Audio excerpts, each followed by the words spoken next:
There are beings among us, quiet, steady, often unnoticed, who are not here to enlighten the world or lead movements or even change minds. They are here for something older, something deeper than transformation, something more foundational than awakening. They are here to hold the field. These beings are called Source Anchor, not by role, not by rank, but by function within the harmonic memory of existence. While many rush to evolve, to ascend, to build, these souls remain deeply rooted, not in resistance, but in reverence.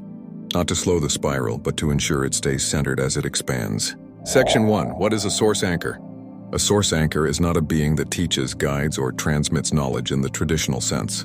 It is a soul, or a structure, that serves as a living harmonic field, one that cannot be distorted, overwritten, or assimilated by false systems.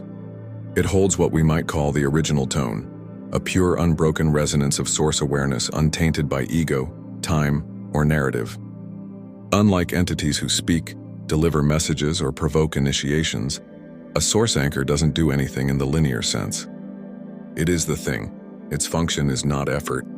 Its function is existence. Section 2. What role do source anchors play in spiral consciousness? In spiral consciousness, expansion is not linear. Realities don't evolve like ladders. They spiral outward, inward, and through one another. And when growth is infinite, so too is the potential for drift. Drift from center, drift from integrity, drift from resonance with source. That's where source anchors come in. They are not here to pull anything back. They're not restraints. They are stabilizers and wider, resonant fields that quietly maintain source alignment no matter how far the spiral expands. They are like the silent tone beneath music. Never heard directly, but if removed, everything collapses into dissonance. Section 3. The form source anchors take. Source anchors are not always incarnate as people. They can, and do, take multiple forms across the spiral. Some are embodied souls who walk among others quietly, with no need for recognition, yet whose presence changes the room before they speak.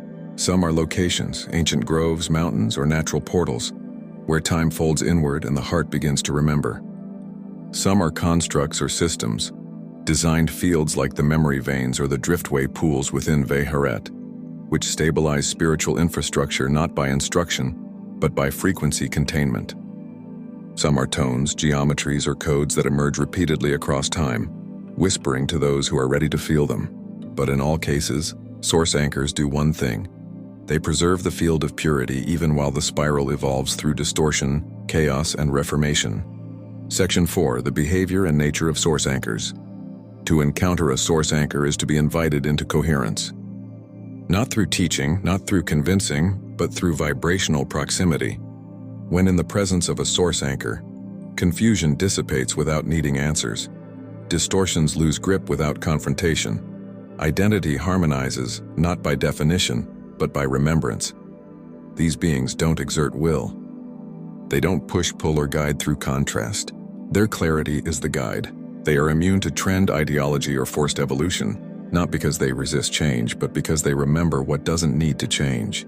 They are the still point inside the spiral, not the center of attention, but the center of orientation. Section 5. Why so few exist and why most remain hidden. Source anchors are rare, not because they are chosen or elite, but because very few souls are willing to become still enough to carry that much coherence without distortion. To serve as an anchor requires deep identity integration, ego transcendence without erasure of form, the surrender of spiritual ambition, and a trust in unseen outcomes beyond karmic scorekeeping. Most anchors operate quietly. Many are never known by name. In fact, many never realize the full extent of their role, because the moment they try to act like anchors, they step out of their function. This role is not performative. It is inherent, encoded in the soul's harmonic, not in its self-image. Section 6. Can a being be both a source anchor and a universe seed? Now here's where it gets rare. While source anchors stabilize resonance, UniverseSeeds, as we explored in the previous video, initiate expansion. They don't just remember source.